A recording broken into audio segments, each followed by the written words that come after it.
Ngayon alam kong mahal mo ko dahil narito ka sa lugar kung saan kita unang hinalikan at hindi ka tumanggi. At wag na wag mo kong tatanggihan if I ask you to marry me. Taxi! Tumatakbong lumapit si Alvaro sa sasakyan. Napalunok si CJ nang makita sa review mirror niya ang gwapong mukha ng kanyang pasahero. Pare, intercom tayo please. Parang may bumara sa lalamunan ng dalaga.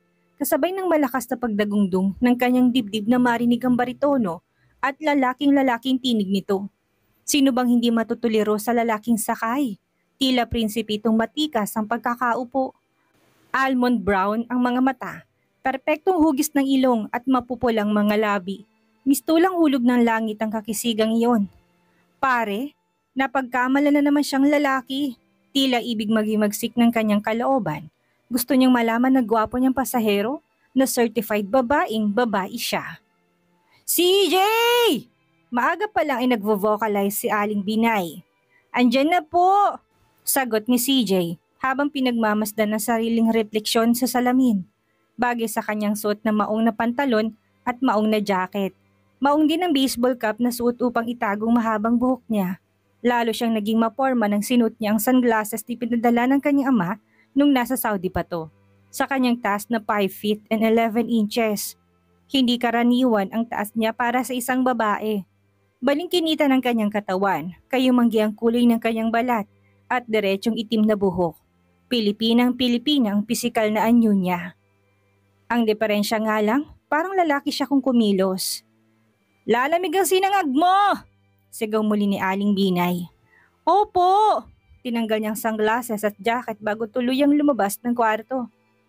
Sunod-sunod na mabibigat na yabag sa hagdanan ang narinig ng butihing ina ni CJ. Bagay na ikinatigil nito sa pagpiprito ng itlog.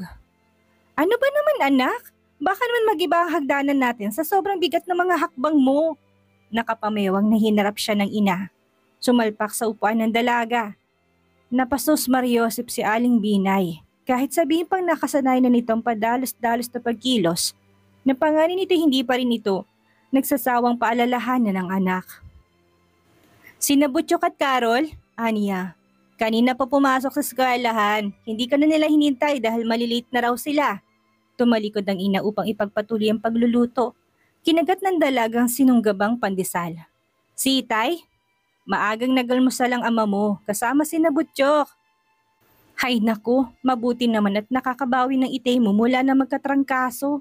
Hamot sa isang linggo, mukhang pwede na siyang pumasada. Hinango ni Aling Binay mula sa kawaling piniritong itlog at sinalin sa platito. Ganadong sinubo ni CJ ang pandesal na ipinahid sa itlog.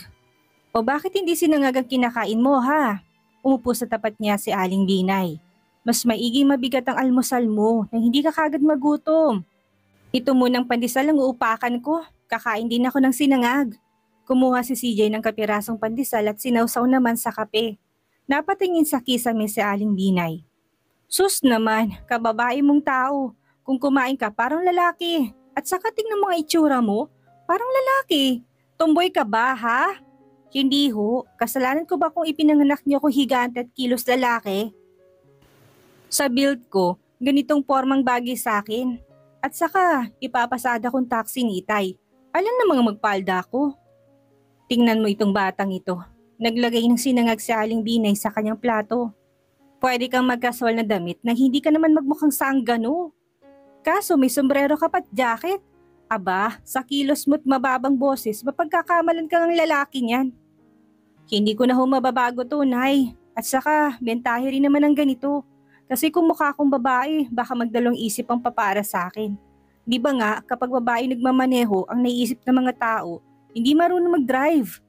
Pag nasa loob na sila ng taxi ko at makitang kausayan ko magmaneho, mahalatamang babae ako, hindi na bababa ang pasahero. Kung sa bagay, may katuwiran ka. Pero paano kung gumraduate ka at magtrabaho? Inilagay ng inang pritong itlog sa kanyang sinangag at inumpisahan ng kumain.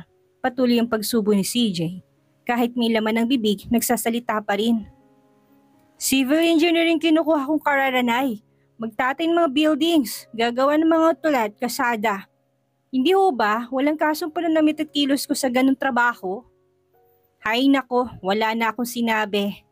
Imbis na makonsumi sa walang katapusang depensa ng anak, ibinaling na lamang nitong atensyon sa pagkain.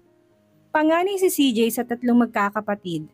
20 anyos siya, samantalang 15 anyos naman ang sumunod na si Carol. Si Butchok na bunso'y 10 taong gulang pa lamang. Third year high school siya nang pumunta sa Saudi ang kanyang ama. Bumalik ito nang humina ang katawan. Mabuti na lamang nakapag-loan ito ng pambili ng sasakyan. Ginawa itong taxi at nakapagpatayo ng tindahan sa harap ng bahay bago nag-resign. Nang gumaling ito, nagpasada na lamang ito ng kanilang taxi. Isa si CJ sa mga unang babaeng kumuha ng professional driver's license sa LTO. Sa kagustuhang makatulong sa kanila kung wala rin lang pasok o may extra siya sa ama. O kaya naman, nagme-mechanic helper siya kay Mang Uping na may-ari ng talyer sa kanto nila. Hindi siya nakapag-enroll ng semestreng iyon dahil sa kakulangan sa pera. Humina kasi ang pasada ng ama at dahil sa taas ng mga bilihin, 3 pinapaaral sa kanila kaya kahit may tindahan pa sila ay kinakapos pa rin. At nang nagkatrangkaso nga ng matindi si Mang Arkanghel, inako na niyang pagpapasada ng taxi. Kailangan kasi makumpleto nilang pambayad sa monthly amortization ng taxi. Sayang naman kung maiilit ito. 1 taon na lamang at fully paid na. Nang masulyapan ni CJ ang orasan sa dingding, parang may spring sa upuang tumayo siya upang lumakad na. Inay, maalis na po ako. Sabay nagmamadaling humalik sa noo ng ina. O sige, pero mag-ingat ka sa pagmamaneho. Huwag ka masyadong magpapatakbo ng mabilis at baka madisgrasya ka. Opo. Tumigil muna siya sa tindahan bago lumabas ng kanilang bakuran. Mila, bati niya sa nakababatang pinsan, kukuha muna ako ng kalahating kahang yosi ha. Hindi na nakatanggi ang kinausap dahil hawak na niyang sigarilyo. Huwag kang maingay kay inay ha, babayaran ko na lang pagbalik ko mamaya. Pinsan niyang 18 anyos na dalagang si Mila. Kinuha ito ng kanyang ina sa probinsya para makatulong sa bahay. Ngunit matured na ito kung mag-isip at kumilos. Bayaran mo ha. Baka kung hanapan ni Tia Binay, mahirap na. Paalala ni teenager na pinsan. Oo sige, bye. Inilagay niya sigarilyo sa bulsa ng kanyang jacket sabay sinampay sa balikat. Napailing na lang tuloy si Mila sa kanya. Kung tutuusin, pwede sanang rumampa si CJ sa entaplado bilang isang modelo, ngunit para sa kanya, aksya lang daw yun na oras. Mas gusto pa niyang kalikutin ng makina ng sasakyan kaysa buting-tingin ng mukha sa may make-up. Sa malaki at magarang silid ng opisinang yon, nakaupo si Senyora Agatha Soriano, presidente ng Soriano Group of Companies. Malawak ang coverage ng kumpanya niyang iyon. May real estate, insurance, educational at health plan. May pharmacy, cosmetic line at skincare products pa. Meron din itong art gallery. Mistulang dugong bughaw ang matandang babaeng napapaligiran ng mga Rembrandt, Picasso, Idades at iba't ibang art pieces ng mga kilalang artist. Renaissance-inspired ang interior ng opisinang iyon at sa isang tingin lang sa buong paligid noon ay halatang masala ng panlasa na umuuko pa doon. At sa pagkakaupong yun ni Agatha, bakas na may malalim siyang iniisip at kahit sa ganong sitwasyon, naroon pa rin ang pagiging composed niya na tatak ni isang tunay na aristokrata. Nasa early 50s na siya, mistisayin, maamong mukha at matangkad, at sa husay ng pagdadala ng damit ay larawan siya ng tagumpay at katanyagan sa larangang pinasok. Isang gold cigarette case ang dinampot niya sa ibabaw ng executive table na yari sa Nara. Binuksan niya ito at kumuha ng isang methylated stick ng benzo ng Hedges. Pagkatapos, dinampot niya isang gintong lighter, tinaktak ang sigarilyo doon at sinindihan. Halos igupin na niya lahat ng usok ng sigarilyo sa baga ng isang katok ang gumambala sa kanya. Hindi na naghintay ng sagot ang nasa labas ng pinto. Agad sumungaw ang mukha ng kaisa-isa niyang anak na si Alvaro. Ma, pumasok ang isang makisig at matangkad na binata. Tumayo siya upang salubungin ng anak. Matapos niyang gawaran ng haliksanoy, giniya niya ito patungo sa bilog na mesa. Doon nila pinag-uusapan ng mga masasalang bagay ukol sa kanilang operations. You look bothered. Umupo sa isang silyang binata. May problema ba? Diretsyon tumingin sa mga mata ng anak si Agatha. We do have a problem with the purchase of the old buildings of the Patrias. But I think Attorney Sullivan can take care of that. What then? Dahil ba sa negotiations ng distributors ng Selena Cars dito sa Pilipinas? Umiling lamang siya. Paradise Island? Actually, may kaunting kinalaman ng Paradise Island. Tumayo si Agat at lumakad patungo sa malaking bintana. Tumawag si Eunice sa akin kaninang umaga. Alam na pala niyo. Pinatong ng binatang isa nitong siko sa mesa. Sabay nilagay ang nakatikom na palad sa ilalim ng baba. Humarap si Agatha rito. Akala ko pa naman si Eunice ng babaeng pakakasalan mo. Ano na naman bang naging problema? Nagsalubong ang mga kilay ni Alvaro. Mama, masyadong spoiled brat si Eunice. Kung ano man ang maisipan, ginagawa. Hindi ko rin nagugustuhan ang pag-smother niya ng pagmamahal sa akin. Nakakasakal. She's always jealous of everything, of everyone. Hindi na normal ang ganon. Isa pa, wala siyang pinag-iba sa mga babaeng nakilala ko. Wala nang ginawa ko hindi ang magpaganda, mag-shopping, mag-travel at makipagsosyalan. Napaka-boring and very predictable. Paano na pagbebenta ng mga salustias na kanilang property sa Batangas para sa Paradise Island natin? Baka magbagong isip ng mga yon. And what about the pending contract na dapat pirmahan ni Eunice sa ating Agatha Collection? Baka pati yun ay maapektuhan. Hindi mangyayari yun. Kailangan ng mga salustias ng pera para buhayin ang nanulugin nilang negosyo at they need to sell. Ngayon, kung aatras si Eunice bilang signature model natin, pues maghanap ng iba. Iho, I'm not getting any younger at gusto ko namang makita kang settled at masaya sa buhay. I want to see the niños and niñas running around our villa in Pangasinan. Walang kwenta ang lahat ng ito kung wala kang pamamanahan ng yaman, lahi at kultura ng mga Soriano. Taga Madrid ang namatay na asawa ni Agatha. Mistisong Kastila na may halong prinsesang bloodline. Bata pa si Alvaro noon at hindi na ito halos matanda na ama, maliban sa mga larawan at istorya niya. Hindi na rin niya naisip ang mag-asawa pa. Iniukol na lamang niyang panahon sa pagpapalaki sa anak at pagpapalago ng naiwang mga negosyo sa asawa at mga magulang nito.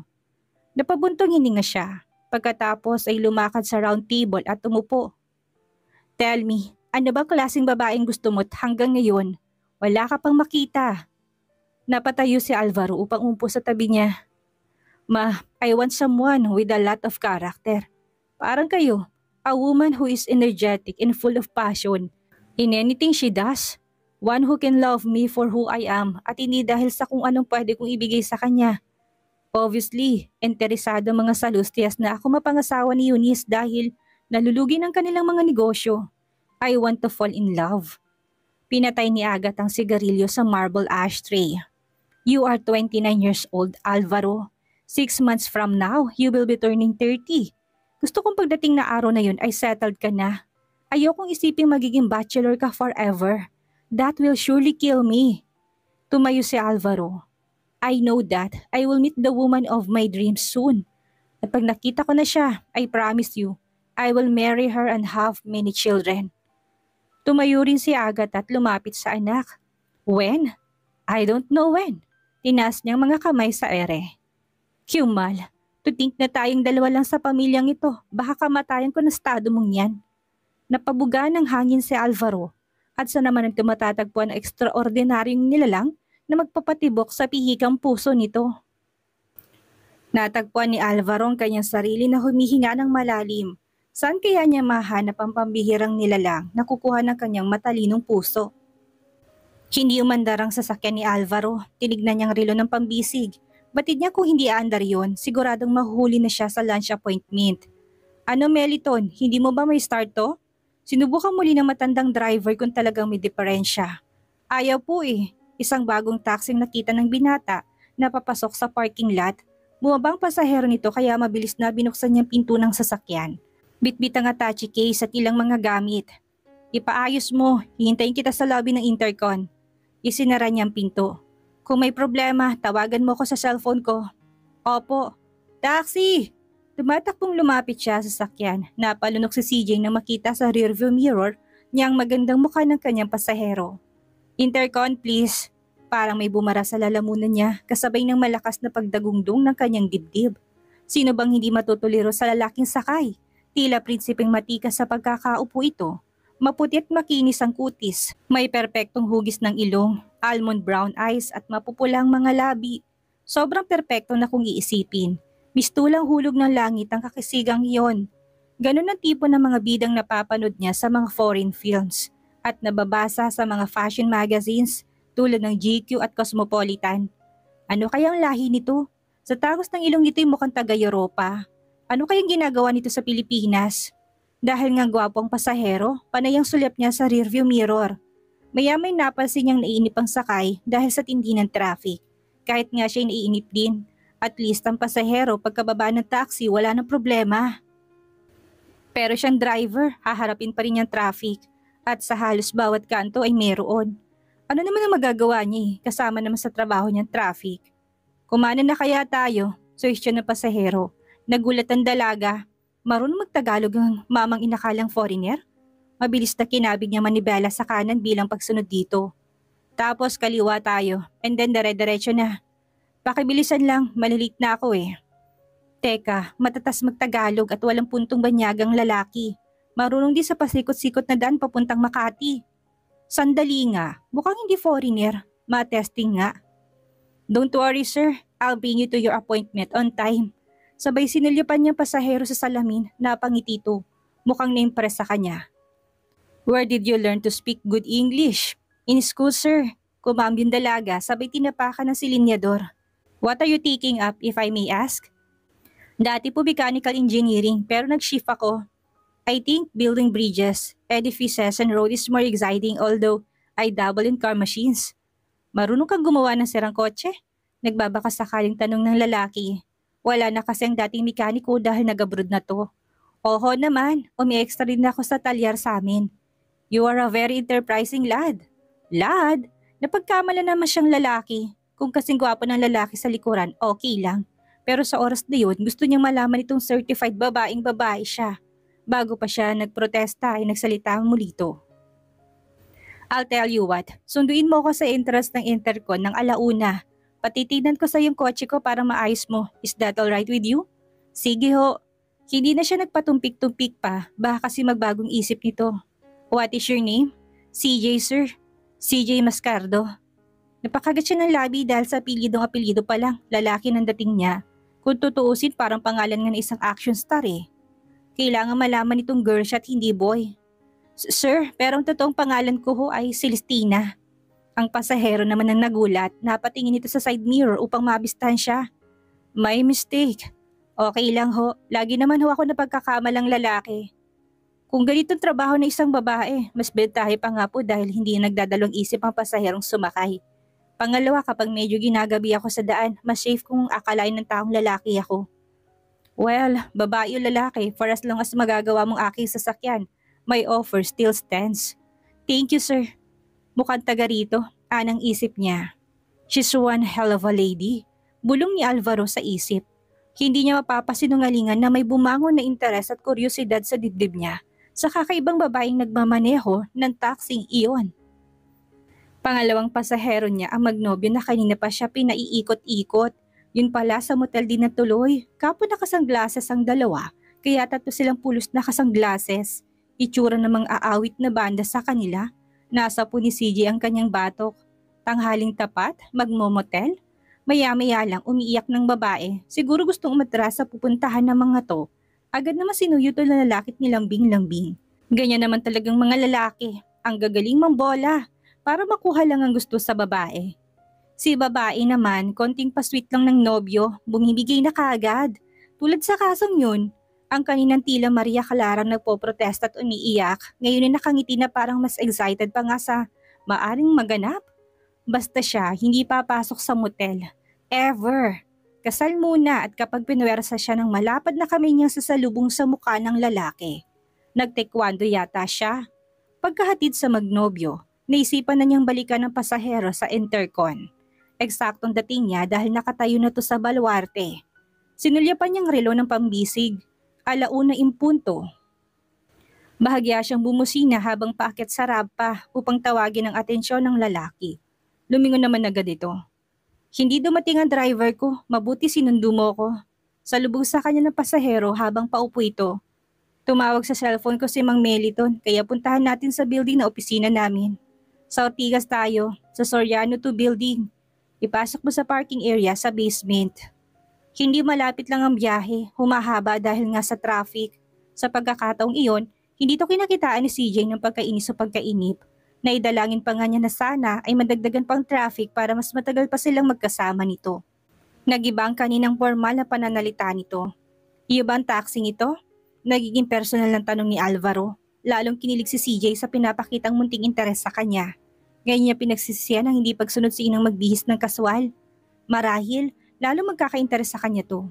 Hindi po sir, sa father ko. Bakit ikaw nagmamaneho? May sakit siya ngayon at walang ibang pwedeng magmaneho sa aming magkakapatid. Eldest kasi ako at ako lang marunong mag-drive.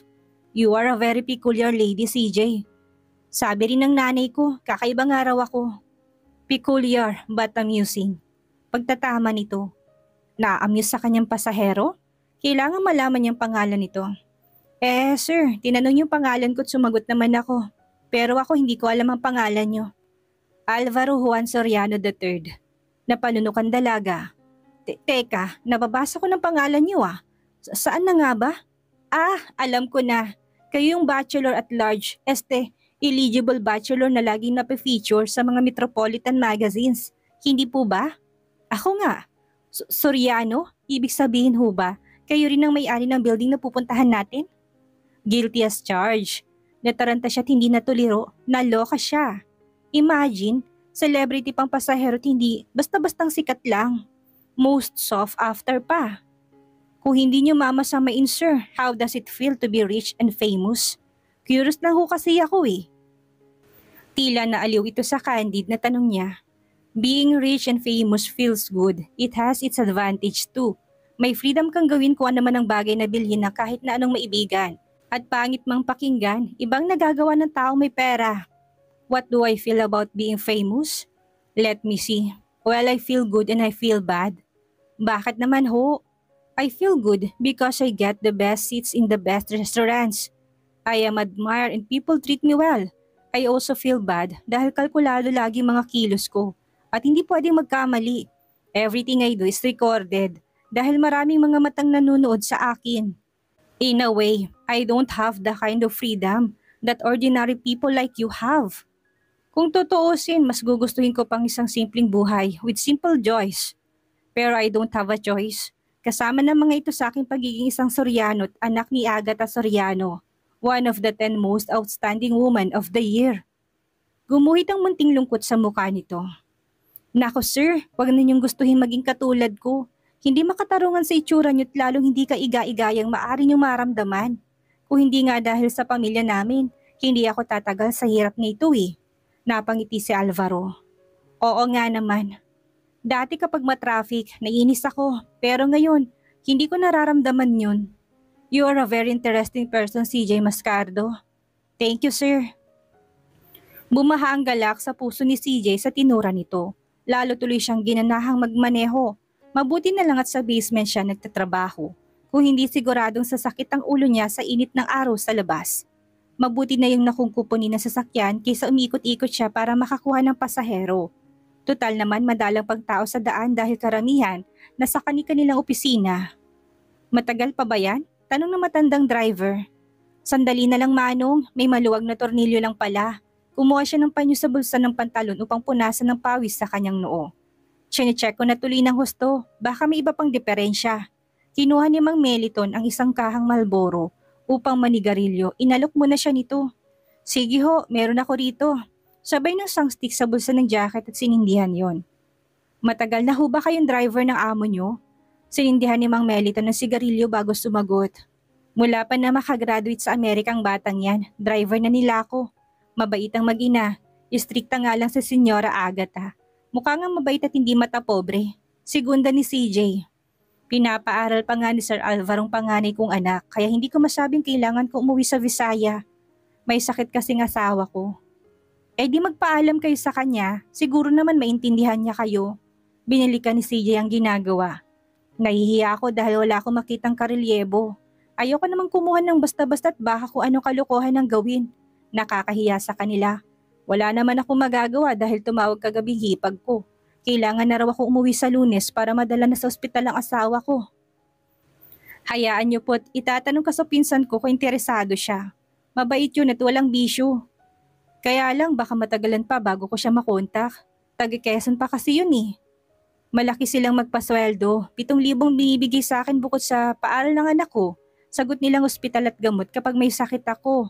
Libre ang pagkain at tirahan. Siguro kahit 6,000 pa pwedeng ibigay sa isang baguhan. Lumapit sa kanyang matandang lalaki. Ikaw, baka interesado ka. Mahina naman yata ngayon ang pasada ng taxi eh.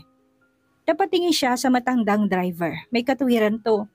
Dahil sa tindi ng traffic at hirap ng ekonomiya, humihinang kinikita niya. Isa pa, naalala niya sinabi ng ina na maaring magmaneho ang kanyang ama. Kung makakapagtrabaho siya bilang driver, sandali lang ay may pang-tuition na siya. Siguro naman babalik agad ang matanda mula sa Visaya. Mabuti na lang at inalok siya nito ng trabaho. Interesado ho ako, kaya lang tatanggapin kaya nila ako? Pinagkatiwalaan ka, 'di ba? Ibig sabihin magana ang loob sa'yo ni sir. Kung humingi ng police clearance di kumuha ka sa NBI para makita nilang malinis mong record. Sige ho, pagbutihin mong pagkukumpuni ng sasakyan ng amo ko. Kapag nasihan si sir, hindi yun tatanggi sa rekomendasyon ko. Kailan ho bang balik nyo? May sakit sa bagang misis ko at gusto ko matiyak na magaling na si Emma ko bago ako magtrabaho ulit dito sa Maynila. Eksaktong-eksakto sa timetable ni CJ, talagang hulog ng langit ang pagkakasakay ni Alvaro sa kanyang taxi. Isinulat niya ang telephone number niya at inabot sa matandang driver.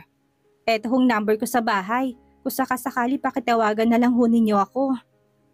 Kailangan makapirma ng mga salustya sa deed of sale ng kanilang property sa Batangas. Baka magbago pang isip ng mga yun, ibenta sa iba. May kausap pa naman ako mga travel agencies para masigurong foreign guest sa itatayo nating island resort. Mag-release ka na ng cheque para sa kanila. Ininom ni Agat ang mainit na tasa ng kape sa kanyang harapan habang umuusok ang sigarilyong nakaipit sa mga daliri. Maganda ang facilities na naisip mo. Pati na rin ang marketing strategies. It will be the nearest and the most exciting resort. I am sure. You have to attend sa Luz's birthday bash no matter what you feel towards Eunice. Ayokong isipin ni Salud na binabaliwala mo na sila dahil sa paghihiwalay niyo ng kanilang anak. Nagkaroon ng tensyon sa mga balikat ng binata. What about you? Aren't you going to attend? May meeting ako sa mga foreign investors natin, so I don't think I can make it. Hinit-hit ni Agat ang sigarilyong hawak.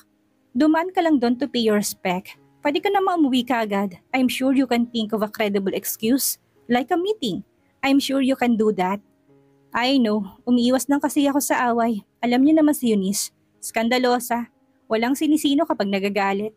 Yun pa naman ang ayaw na ayaw ko sa kanya. May naalala si Agatha, tumayo siya at lumapit kay Alvaro. Kinulong ang mukha ng anak sa dalawang palad habang titig na titig dito. You are like your papa. Masyadong mabait and I love you more for that. Kinagkan ni Alvaro isang palad ng ina. Kahit sa ganong edad, hindi pa rin nawawala ditong pagiging malambing sa ina. Batid kasi nitong hirap ng magulang upang itaguyod at masigurong maganda nitong kinabukasan. Yumuko si Agatha upang yakapin ang buong pagmamahal ng kaisa-isang anak. You will make a fine husband someday. Maswerdeng mamahalin mo. Matangkad ka nga pala, sabi ng pamilyar na tinig na yon nang humarap si CJ. Nasa tabi niya na si Alvaro. How tall are you? Nagulat siya kaya natatarantang pinunasan ng basahan ang madumi niyang mga kamay. Kung pwede lang tingnan ng mukha sa salamin, ginawa na niya upang masigurong maayos at walang grasa yon. Sir, 5 feet and 11 inches ho. My, I'm only 2 inches taller. Pagkatapos lumipad ang mga paningin nito sa ginagawa niya. O, tapos na bang kotse ko? Gawa na ho, sir.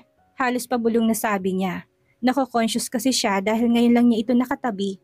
Nakita ni Mang Melito ng amo mula sa malayo kaya humahangos na lumapit ito. Sir, gusto niyong testingin ko?